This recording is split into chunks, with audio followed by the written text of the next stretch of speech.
Hello, and welcome to You Are Not the Problem, a podcast on how to move from trauma to possibility. Together, we will explore the deeper truth. You are not broken. You are not crazy. You are responding exactly as your body was designed to in a world that profits from your disconnection. This podcast dismantles the myths of the healing industrial complex and dives into the collective unconscious that keeps us stuck in cycles of shame, burnout, and self blame. We explore how trauma lives in systems and how rediscovering your intuition, body, and community can become a radical act of resistance. Because maybe it's not you that needs fixing, maybe it's the world. This podcast is hosted by three holistic healers. Hey, I'm Camille, sex and relationships therapist, intuitive tarot reader, and professional witch. Hello, I'm Doris. I've been a nurse for 25 years and a practicing herbalist for 15 years. And now I am a burnout recovery specialist. Hi, I'm Isabella, a holistic trauma therapist and alternative health practitioner specializing in narcissism, abuse, and domestic violence. In today's episode, we are talking about, is the diet industry the problem? But first, some announcements. We have a webinar that's coming up. Doris is having a Get Beyond Burnout, Not Your Normal Wellness Workshop that will be on July 15th at 7 p.m. and August 11th at 9 a.m., all Pacific time. The link will be in our show notes. We also have a freebie. I have a Get Better Sleep ebook, and Camille has a self-love tarot spread, and Isabella has a self-protection meditation. All of these will be linked in the show notes. Today's main discussion and problem that we're talking about, which is the diet industry the problem? I had a wide I had a very eye-opening experience. I did some per diem work for an adolescent eating disorder facility where we would have usually like a handful, 5 to 6 adolescent, usually went young girls that were experiencing some form of eating disorder. And so I went through all this education regarding eating disorders and what it can look like. And it was very eye-opening because not all eating disorders is how it's portrayed in media or in like popular culture or kind of what is talked about or even on the internet. You know, not everyone has this like super thin profile and is like binge eating and it was very interesting to see how there's the reality of what it looks like, and then there's the what it actually or how it's portrayed. And they really do talk about how the diet industry and diet culture plays into and is essentially uh, one big eating disorder, a spectrum, right? Like you get into these thought patterns where you're doing your yo-yo dieting and that's all just an eating disorder. Yeah, and I think, something that I really talk to a lot of clients when it comes to dieting and eating disorders is about how actually harmful dieting can be. I think sometimes we get this idea that going on a diet is the best thing that you can do for your health, but that may be the case, absolutely, right? Sometimes nutrition can absolutely be a very powerful form of healing. And as someone who works as a nutritionist, of course, I believe that. But I also see how people sometimes get into this pattern of that yo yo dieting. And when your weight fluctuates so extremely, where you lose a bunch of weight and then gain it back, lose a bunch of weight, gain it back, right? That can actually have a really significant effect on your health that makes it a lot worse. And so, I think one thing I think we're really trying to hone in on today is, maybe rather than getting too overly focused on weight and the number of that and that sort of being the intention under dieting, that maybe we need to focus on a broader idea of what is health, what is actually healthy, and thinking about it more in the sense of like, am I getting, a very, diverse diet, that it has, a lot of fruits and vegetables and healthy sources of proteins and grains. And, am I getting regular movement or exercise, time in nature, stress relief, right? Kind of these more of a holistic perspective on health that moves us away from this very shaming culture that our diet industry emphasizes. Yeah, and it's a billion-dollar industry too. You look at all these major diet programs and, they're just feeding they're capitalizing on people's insecurity and the culture of everyone needs to look the same and not that people have very diverse bodies. Because one thing that came out of the eating disorder clinic that I worked in was that not everyone who has an eating disorder looks like super skinny, right? They come in all different sizes, and you can have an eating disorder and not be a size 2. And so then people are not believed or supported or helped when they are not the super skinny person who has an eating disorder. And then there's a lot more like shame and blame. And then even before I did this per diem work at the eating disorder facility, um, just listening to people online who are saying, I'm a recovering person with an eating disorder, and how harmful it is when people comment on other people's weight, right? Because it's, oh, you've lost 20 pounds. You look so good. When really they're like this big, right? They're tiny. But then it feeds into this positive, oh, then I can lose more and it'll be great, you know? And it's like a vicious cycle that we get into, especially as a culture and especially as women. And I think, something, we were talking right before this episode about BMI and how, BMI is, the body mass index. That's this kind of number that we use that determines whether, someone is like normal or underweight or overweight or obese, right? And that this kind of spectrum of weight. And that, we, most healthcare clinics and doctors, medical professionals use BMI as this, metric for what is healthy.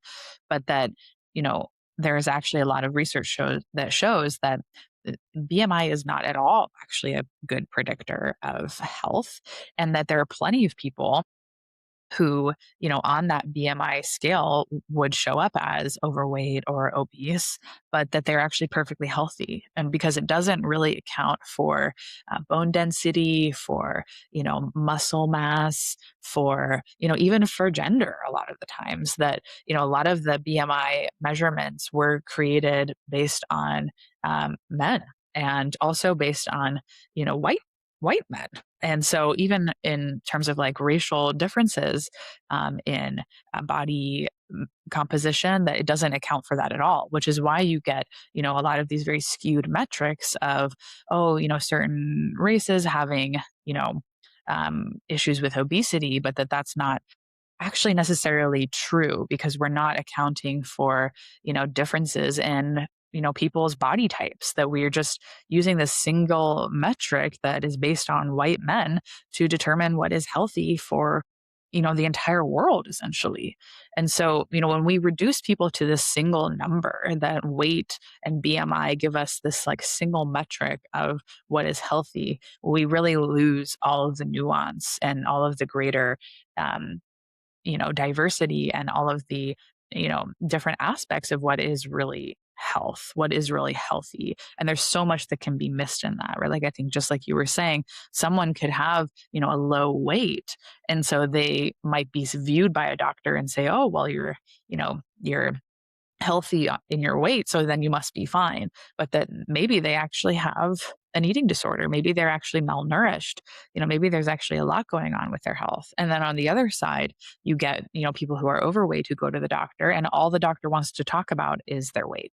And they miss everything else around that. And they say, oh, well, you have, these health issues. It must be all you need to do is lose weight. But that's not actually, And you what hear it's really. about that from people who will say, I went to the ER for whatever, a broken bone, and the doctor's like, "Oh, you need to lose weight." Like, stop. Right. Like Like, that's can be unrelated. And I think, yeah, like the harm in it is that it's right. There's this level of like, okay, whether or not that's true or this is a good measurement, there's that part. But it's like, yeah, if that just means that the doctor's avoiding any other discussions about what might be going on, it's gonna be really challenging and they're gonna have some like glaring yeah, like things that are missing from it. And I know, yeah, like folks that have wanted particular surgeries or different things. And yeah, losing weight is often like a requirement for that. And I would say, like, I get sometimes why that might be true, but it just becomes this, like, I think, very harmful narrative. Like, we're saying that it's like, okay, it's equated to health. It's this kind of like thing that you have to do before you do something risky, like a surgery.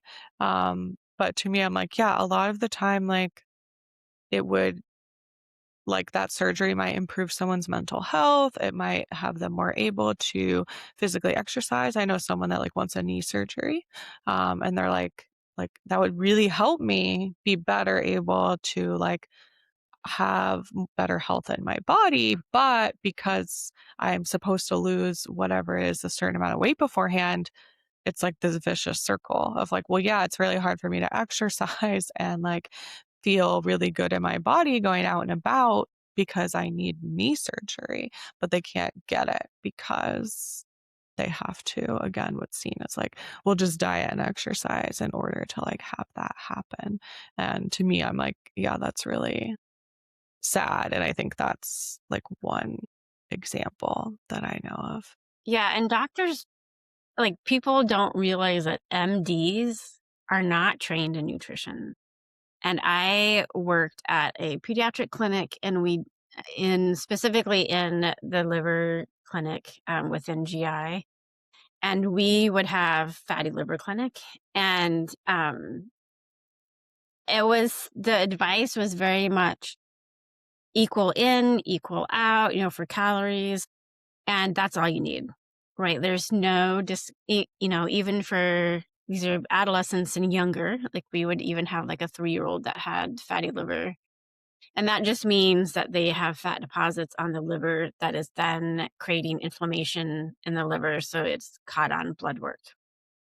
And we would have very young kids, and the advice, they would see a nutritionist, but that, especially one doctor, he was always like, just go, eat, eat the rainbow and eat less and exercise more, without any context or understanding that it's just not that simple for a lot of people to lose weight. Like it's way more complex around that it, than, just having more or less of something. It's not that easy.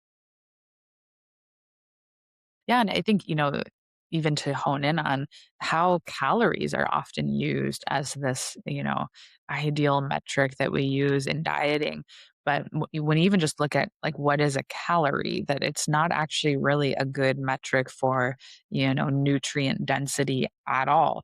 Because, say for example, you could look at two different meals, one being, a donut that would be like 200 calories, and the other being, a salad or something, or, roasted vegetables, or, some form of, protein, animal protein, even that, would be the same amount of calories. But when you compare the nutrient density, they're completely different. And so when we focus way too much on calories also in the dieting, habits, that it we lose actually so much information in that. And so, even I think just that shift of like, there's a lot that nutrition can do for supporting people in their health, but that we want to actually focus on that nutrient density, looking for a really more variety in our diet. One activity we did once in my nutrition training was we had this challenge to, every day have, 10 servings of vegetables or fruits. And It's hard. I mean, it was really hard actually to eat that much and that much variety of vegetables and fruits. And then you really realize like, oh wow, there's, if I were to just focus on that one thing, like just increasing how many vegetables I'm eating, the level of vitamins and minerals and nutrients and fiber that you would get in your diet would be, so significant that, that can have so much healing power. But that for some reason in American culture, we've created, I think we really even just raise children in this way that we kind of enforce this messaging to like hate all vegetables. And that I think is part of the problem too, that we've kind of the advertising, the marketing industry that sells us on these packaged foods, processed foods, frozen foods, that this is the secret, that we've missed out on. Well, what about, just going for produce, right? And of course, I think something that we're not quite naming here is also, food deserts, and how, access to some of these foods is so severely limited in certain regions, and, even costs being a huge factor for a lot of people. But there are kind of ways that you can navigate that, and going into the bulk section in the grocery store, or finding, there's even some farm co-op programs, or I think there's another program that where you get food that might have like a little little something One, imperfect in it, yeah. that you can get it discounted in some way. And right, so there are ways to navigate that, but it is true that a lot of times foods that are really nutrient dense and nourishing and healthy can be financially inaccessible for a lot of people as well. Yeah, it's ridiculous that eating healthy is more expensive than eating, like, unhealthy foods, and Yeah. by that, I mean, like, your packaged and processed foods, like, your bag of chips is a lot cheaper than your apple. Or like a giant bag of potatoes where you would have to do all the work yourself. Yeah, I think the other part, like when we're talking about kind of like the healthcare side of it, or like sort of being prescribed just more exercise, or like take these things, or yeah, take these things out of what you're eating. I think like you were sharing, Izzy, that like actually adding things in is like can be more supportive. I think that's like a mindset shift too, of kind of, because I do think again, like kind of the like Western healthcare is very like, don't do this, don't do that, don't do like don't do, yeah, don't drink the alcohol, or like don't do this or that. Where it's like, okay, well, like you said, if we're looking more at, oh, we're gonna add in more servings of fruits or vegetables, I think that helps to deal with this kind of like shame aspect that gets wrapped up in it. Because I think also the other part is that and you go in whenever you have your annual physical, or whatever you're kind of maybe interacting with a like healthcare provider for, like I don't think the word support is what people usually feel, right? Like, it's not like I don't actually feel supported in that, right? Having been prescribed to just eat less calories, or to just exercise more, or I've Well, also had a and then yeah. your provider gives you, like, a handout and, like, Yeah. Well, and like I've also yeah, it's like personally I've had a doctor tell me, "Oh, you just need to eat less because women don't lose weight by exercising," which like interesting perspective. Like part of that might be true, but also like I would say everyone's different. And yeah, just kind of being prescribed this level of like do less, or like actually do put a lot of effort forth to go through this idea. I've also had a doctor just like tell me like, oh well, you should just like be vegan as like a here's your solution. And then again, like you say, here's your handout, and like bye. It's like, okay, well, that's a really huge lifestyle change, like shift. And yeah, I think that's the part where to me, I'm like, yeah, most of my interactions in that way have not felt like support. It doesn't really feel like someone's like helping me along that journey. Or I've also had situations, again, personally, where again, I felt like a doctor, sort of like a provider, like was like, "Oh, do this again," right? Like, "Oh, like be vegan." And then like the next time I come in to see them, they say like nothing about it, or they like throw something else out, or it's like, "So you wanted me to change my like entire diet, lifestyle And then 2 months later, you're like, what if you try this like totally other thing? Where again, I'm like, okay, like it feels very flippant, or it's kind of like, oh, here's like one thing to try, but it doesn't, again, my personal experience has been, I don't feel very supported by like a provider in that way, because it is usually like a 20-30 minute interaction. And then maybe you see them a couple months later. And, ideally it's supported by lab work or other things. But I think it feels like a very lonely, isolating process, especially if you're going to do something like change your entire diet.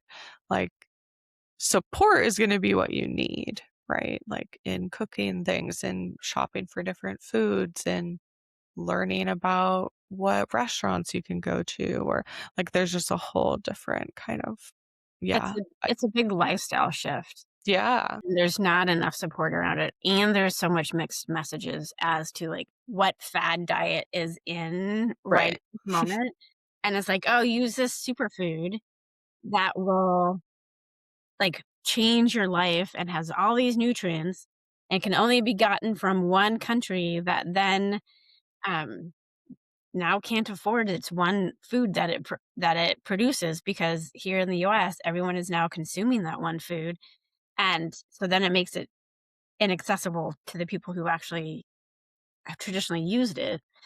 And but then it's like everyone uses like puts this like goji berry or whatever it happens to be in everything, thinking that this will be the key ticket to their health when it's not just one thing that will ever make anyone feel better. It's a like we're puzzles. Like and there's always different um wellness things that you can do and try, but it's not just gonna be one thing, and it changes over time. Like, what I need is different than someone who's in their 20s needs or as a teenager, and I think that's also not well addressed. I mean, I see more of it now where it's like, "Oh, someone who's 18 needs something a lot different than someone who's, like, 55," right?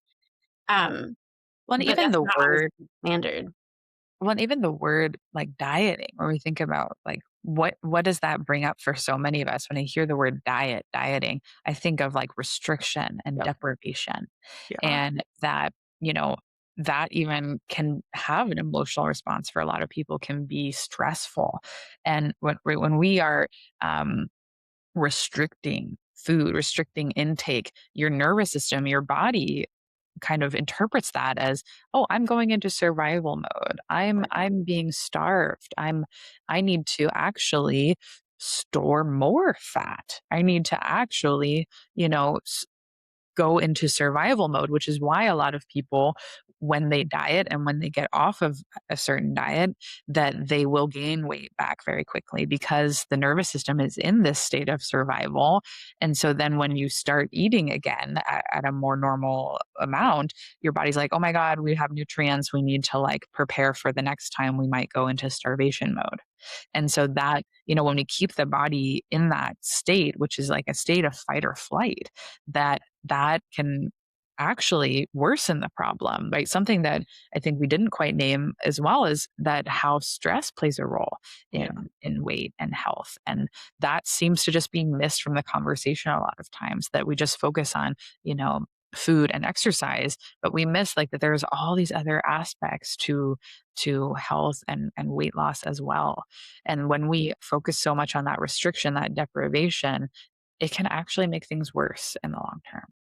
Yeah, it really I mean, is what people have to realize is that historically, we have been used to, like, feast or famine, and you eat well when you have food, and then because you don't know when you might get more food, right? Like, if you're looking at, um, how we were thousands of years ago, but our bodies don't know that we can go to a grocery store and get food, right? Like, we just have never evolved that way, and so when you're in that restriction mode of like, "Oh, I have to diet," and then your body feels that increased stress and that restriction, one, you tend to crave things more, But then your body does like want to pack on weight because then like, oh, this is a famine.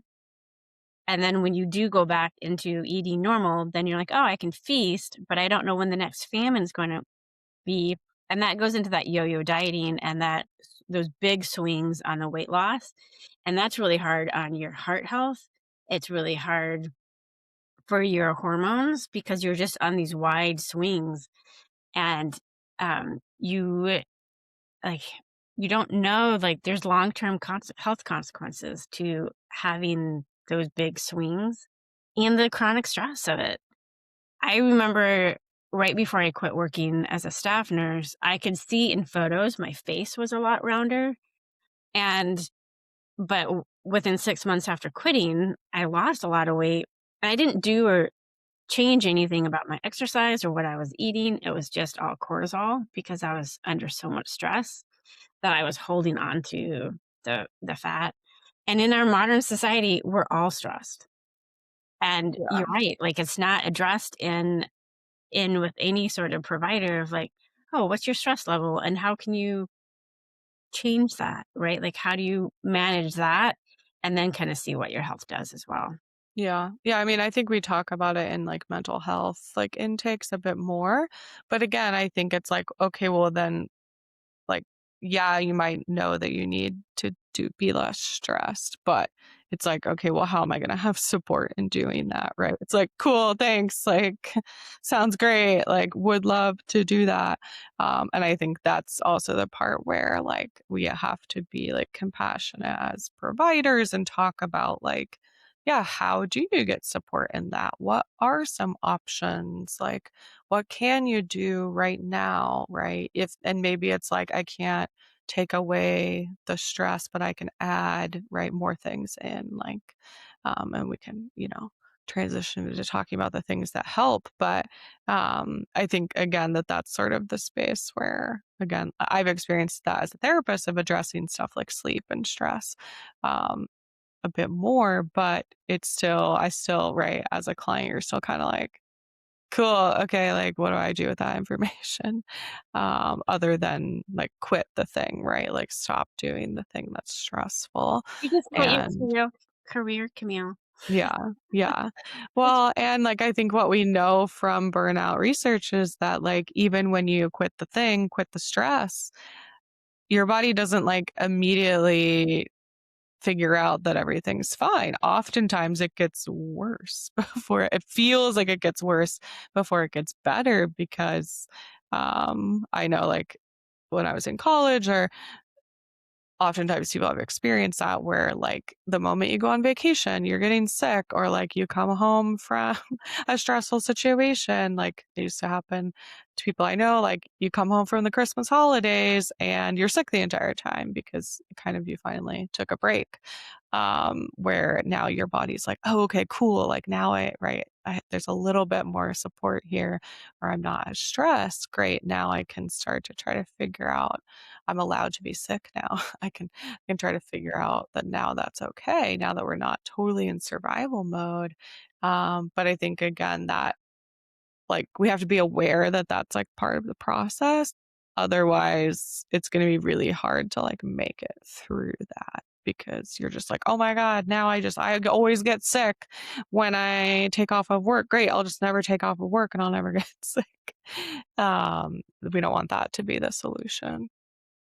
Well, and then we have this like capitalistic structure that keeps people in survival mode, that keeps us pushing and hustling so that we don't have that time to take care of ourselves and to, cook and eat nourishing meals and to get regular exercise or movement or time in nature or time to meditate or practice stress relief or yoga or whatever it is that you're doing, right? It keeps us stuck in this cycle of feeling like we're failing and taking care of ourselves, but that really the problem is that the system is keeping us stuck in that.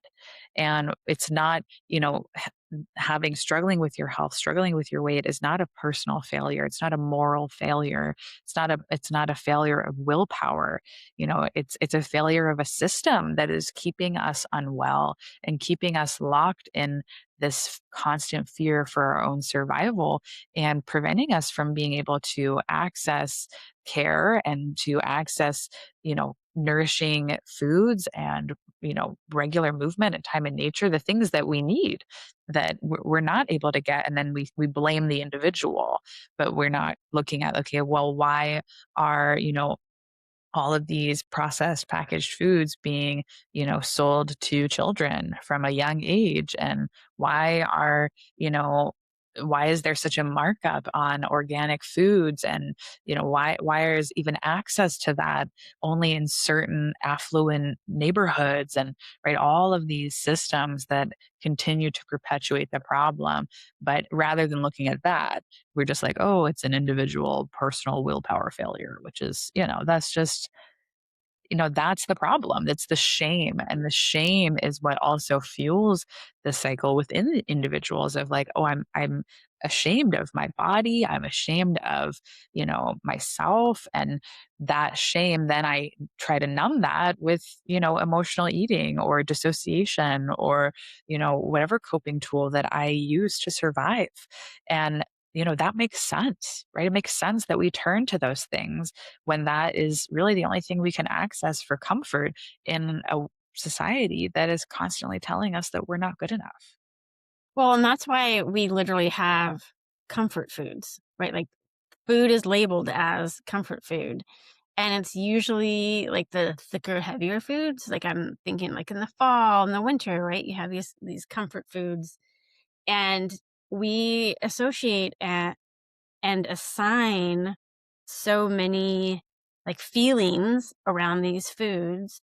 But when you're in that survival mode, like your nervous system is just wanting to soothe itself. And if you've learned that I eat these things and then my nervous system feels better, like you're just going to continue to eat these things. And now we have these comfort foods prepackaged and then you can just microwave them so you have easier access to them. It's not something that you have to prepare. And kind of going back to not having enough time, like so many times with in our modern culture, like you're working 40 plus hours a week, because you also have this hustle culture where you have a full-time job and then you have a side hustle on top of your full-time job just to make ends meet, right? Like it's not like that's extra money necessarily. You're just trying to make ends meet. And so you don't have time to sit down with a meal with your family.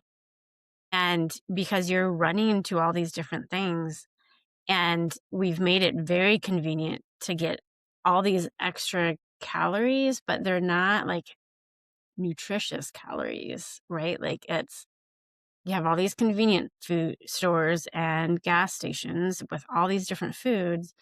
And I've heard that some gas stations and convenience stores in these food deserts are trying to have more produce to have people have access to them. If you don't have a car, you don't have a way to get to a grocery store easily. Um, but this shouldn't be you shouldn't be buying your groceries at a gas station, right? Like you should have access to a grocery store in your neighborhood, right? Like, but we've lost that neighborhood grocery store culture Yeah. and Small reality. businesses, right? Like that's a big part of it too. Yeah. Yeah, I think they're also like with those types of foods, they are literally designed so that you come back for more, right? Like it's kind of how a lot of things work under capitalism, where it's like, yeah, we're gonna like have this nice, shiny, fun thing that will just make you keep coming back. The forever subscription model, instead of, yeah, providing like again, nutritious calories where you're not going to necessarily feel like you need a lot more of that because you've got kind of that variety of what you needed. Um, Even just like a micro example, as someone that like gardens and farms, like when we think about how much labor it would take to process grains, which are, right, generally the kind of thing, and sugar, those are the things that we're getting in our convenience foods, like a lot of carbs and sugars. It's like, yeah, no, like historically, having grains, like being able to make bread or have like rolls, like so much effort required to produce that, and that you literally can't do it alone. Like we had to create agriculture in order to like eat grains for the most part. And it's like, even when I think about that, it's like, yeah, you can pick berries off a bush. Like you don't have to do anything. You just go eat them. Those are kind of our nature's candy. But even just thinking about compared to, for example, animals or like a lot of plant stuff, like grains, when I think about it, I'm like, yeah, no, I get that historically we would not have eaten a lot of them. They would have been for very special occasions, and you needed literally months and like 30 plus people to process 1 cup of flour or whatever it would be. And I think when I think about it that way, I'm like, oh yeah, no, like it makes sense why we're like, this is so good. I want 12 more rolls. But that we would not have had like the access that we do now, which again is kind of this like dichotomy where it's like now we have access to a lot of sugar and a lot of grains. They're sort of cheap products to consume on a large scale. Um, but yeah, we don't always have access to fresh produce. It also takes way more effort for a gas station to have a refrigerated section to like turn over the produce, to like have those little fancy mister things to like keep produce there versus a bag of chips, which could literally sit there for months and like taste the same afterwards too. That there's all these built-in kind of challenges, even when again like the individual might be doing their best to like again do the best that they can if they're the one running the gas station. But I think again it's that idea of that often it requires actually more effort in our modern world to make the like hard choices um in this way, and we've been taught that convenience is the best thing about modernity. And in some ways it is. There are aspects I do appreciate, but yeah, but it's not always 100% Well, good. and you have the marketing for it too, right? Like Yeah. you have these Yeah. Like, corporations that have their corn and soy subsidized by the government, so it's cheaper to produce the food. And then you have this great marketing that targets people to be like, these are the carbs that you want versus like protein or veggies, or like what Isabel right. had said before, how we have this culture of like hating vegetables. Like, why is that? Right. It's like, Why? yeah, I haven't seen a commercial for broccoli, maybe ever. Like, definitely not lately. Or like beans, right? Like things that are historically seen as like, boring or like things to hate, right? Again, as a kid, spinach, broccoli, stuff like that. Whereas Coca-Cola or, lots of other fun products, Frito, like the giant names, right? Plastered all over. Um, Well, and something that, to maybe start to shift us towards like, okay, what do we do with this, with all this information? How do we really integrate this and apply this into our lives? And, something that, I really love to use with my clients in my new work with nutrition is a practice called intuitive eating that really teaches us how to shift away from these kinds of like moral judgments of around food of saying like, oh, this food is good, this food is bad, this food is dirty, this food is clean, right? This food is, you know, pure, this is impure, right? And that, when we have this kind of moral judgment around a food, that it creates that shame, it creates that, inner cycle that feeds eating disorders, that feeds that dysfunctional relationship with our bodies and with food. And so intuitive eating really teaches us like how to, rather than focusing on these external labels around food, to start to focus instead on how do I feel when I eat this, right? That when I eat an entire family size bag of chips, I feel sick, right? I'm going to feel physically ill.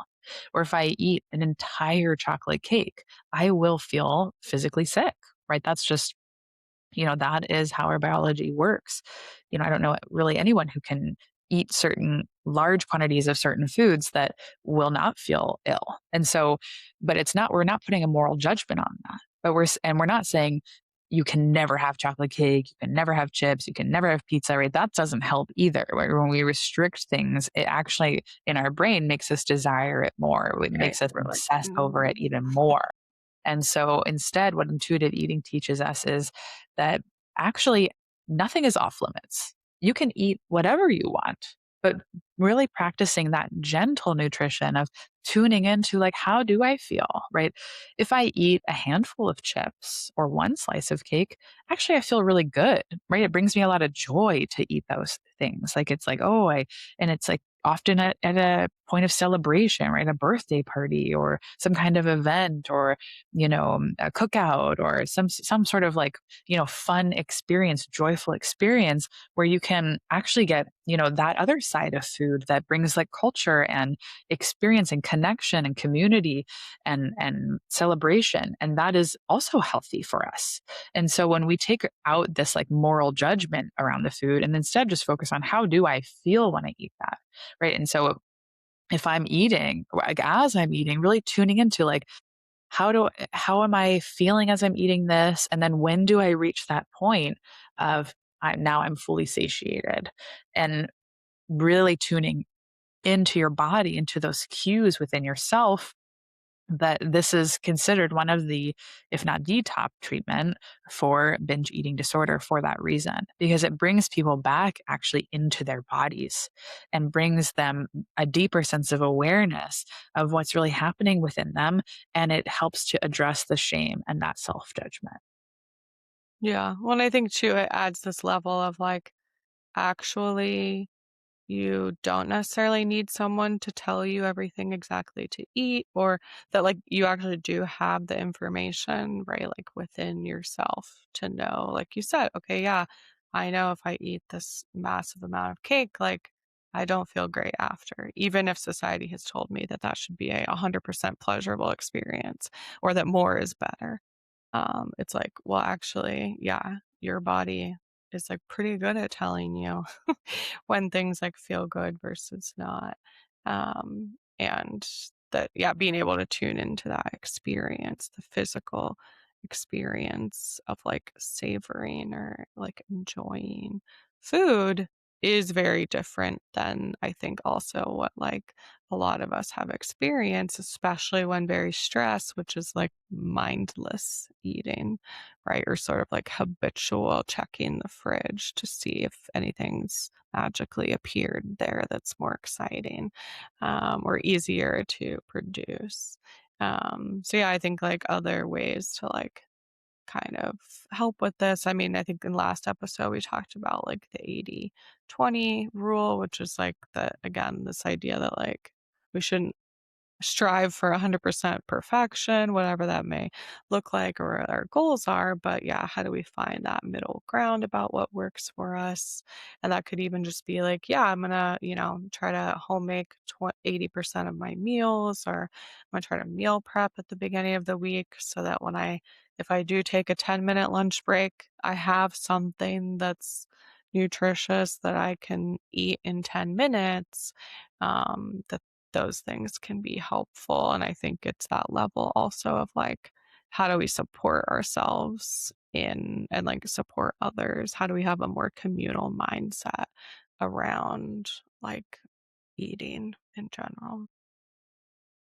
And I think like working with that, the body image, the body shame that the diet industry pushes so much on people, that is, I would say, possibly one of the most important things that I like like to support clients in exploring, of, when I am constantly criticizing my body, constantly shaming my body and hating my body, that it can feed these dysfunctional relationships with food, with our bodies, with nutrition, with movement, right? It can even create an aversion to caring for ourselves sometimes. And so really even sometimes I think starting with that, right? Starting with how is your relationship with yourself, with your body, like practicing self love and self compassion. And a practice, sometimes I've talked about with clients is, even something like placing hands on your body, especially in the places that you feel a lot of shame, a lot of discomfort, and actually physically touching that area and sending love to that part of your body, and looking in the mirror at your body and saying positive things about yourself as you look in the mirror. That is so important for healing our relationship with ourselves and with our bodies, and breaking that cycle of I need to constantly criticize myself and my body and shame myself and my body to push myself to be healthy. That we know, that tough, mean inner coach doesn't actually really promote change very well. But we seem to have like latched onto this idea that constant criticism is the way to promote change. But that's really not the case. And we don't want to, criticize the inner critic, but we kind of want to gently teach that part of ourselves that there's a different way that I can have a relationship with my body and with food and with movement. And I never learned that because society didn't teach me. Maybe my family didn't teach me, right? Teachers even didn't teach me. Doctors didn't teach me. And so now I need to break that cycle of that constant shame within myself and really work on that inner relationship. And I think that's why I believe that when we can really radically love ourselves in this really deep and profound way, that can be so healing and so powerful that we are not susceptible to that kind of marketing manipulation that tells us we need to constantly hate ourselves and to conform to this idea of what the beauty industry tells us, that we need to look a certain way, we need to be a certain way in order to be accepted or to be happy or successful. And if we can push back on that messaging within ourselves, that can maybe create, a larger movement of change. I think it can, because a lot of times I have found that inner critic is like how you've grown up. Like you grew up with a parent who didn't like their body. And even though, you're probably 10 or under, but you've heard that messaging. So that's something that you internalize. And then as an adult, that kind of keeps you in these cycles of shame and guilt. And then you feel bad. So then you're reaching for those comfort foods and you just keep going into these cycles. And sometimes you just have to be able to pause and take a step back and be like, what do I say to myself? And why am I saying it? Maybe, but also really projecting of like, is this like, what benefit is it? And how do I make those healing bridges into really radical self love? Because, like you said, if you radically self love yourself, then you're not gonna be on these fad diets and like this next best thing that will make me look like a movie star, which is not true anyway, right? Like, and so it's, but you're just not as influenced by all the marketing for sure. And I think a big messaging that, you know, I believe we're wanting to share with listeners today is that, ultimately all of us, I think, determine what's right for us as an individual. And when we have these kinds of, sweeping statements around like, oh, everyone should, you know, eat this certain way. Like we should all be keto, we should all be gluten free, we should all be vegan, we should all be, paleo, whatever is the new trend, that actually takes us out of our bodies and out of our inner wisdom. And that really it's this radical practice of coming back into your body, coming back into yourself, and that ultimately you determine what's right for you. And really learning how to trust yourself, that is, when we really bring our power back and when we are able to, you know find that inner wisdom and really discover, right, that truly the same exact thing could be a medicine for one person and a poison for another. And so when we make these kinds of statements of like, oh, everybody should eat this one way, we're not recognizing, how unique we all really are. And when we are able to come back to that truth and honor that, to honor yourself in that way that, I know only you know yourself best. And so if we can really honor that, how might that change our relationship with our bodies, with our food, with our lifestyle? That really being able to live in a radically authentic way.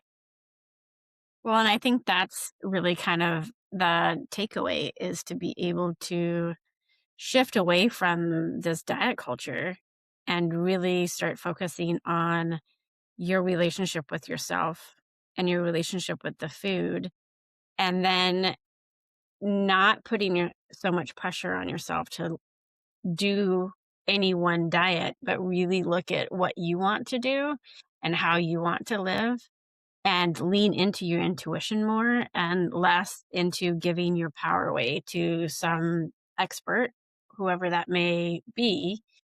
Um, but really, like, and I think a lot of our episodes are going to be talking about touching back on this of empowering the individual to make the best decisions for themselves.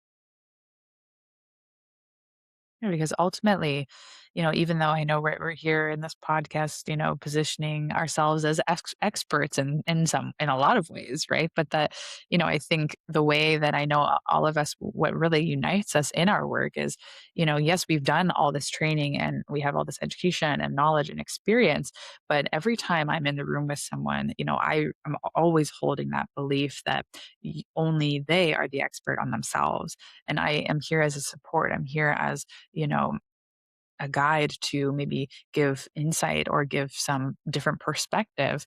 But ultimately, every individual, I believe, has the ultimate wisdom within themselves, and it's our job, it's my job to help them uncover that, to help them reconnect with themselves in that way, to discover their truth, to discover what's right for them. Because right, I'm not living in anyone else's body but my own. I'm not living in anyone else's life but my own, and we are all kind of skewed with our own perspective. And so if anyone tries to impose on someone of like, you need to eat this way, you need to be this way, you need to live this way, I think that's where I'm always a little hesitant that we want to, I think, really empower each individual to discover what's right for them, to find that inner wisdom, that inner guidance, and to feel the confidence within themselves to live any way that they want to. And so, maybe as we start to transition out of this episode today, we want to invite you as well to, if anything resonated in what we shared, to share this episode with a friend to help them and, help empower each other. That, there is so much that we can learn from each other, from ourselves. And as we, start to embody some of these practices and principles within our own lives, I think that too can inspire those around. Yeah, thank you. So, yeah, you can always join us for a new theme every month in our unhinged exploration of trauma, power, and what it really means to heal. And remember, you are not the problem. Unless you are.